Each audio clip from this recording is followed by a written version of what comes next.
follow-up video dito sa Modofo Action Cam natin, and this time gagamitin natin siyang dashcam. And to do that, kailangan natin gamitin itong mga attachments na included sa Action Cam. So simple lang installation niya, kailangan mo lang igabit itong housing sa Action Cam and isi-screw mo lang siya dito sa joint mount niya. So once na nakaset siya, ganito yung magiging tsura ng Action Cam natin. And lastly, kukunin natin itong adhesive base, tatanggalin lang natin yung double-sided tape sa harap. And ikakabit lang natin siya firmly dito sa windshield. Pagdating naman sa power source, para continue sa recording natin, since ititreat natin to as dashcam, kakabitan lang natin yan ng USB Type-C. And after nyan, ikabit nyo lang sa any 12V socket para magkaroon tayo ng power source sa dashcam natin. At ang installation natin ng Action Cam dito sa base mount ay super dali lang. Kailangan lang natin siyang padulasin dito.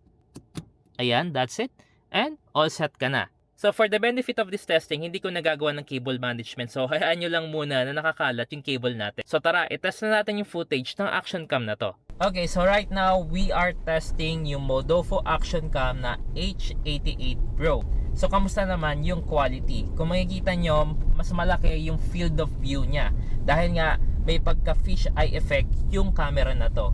And at the same time, 4K yung resolution. Kaya magagamit nyo talaga to as dashcam dahil kitang-kita nyo yung plate number ng mga makakasalubong nyo sasakyan. So ngayon medyo umuulan, and actually better din yan dahil at least matetest natin kung okay din siya sa mga ganitong panahon na rainy season. So if you're interested with this product, ilalagay ko to sa product link ko below, and let me know kung may mga questions pa kayo regarding sa kamerang to.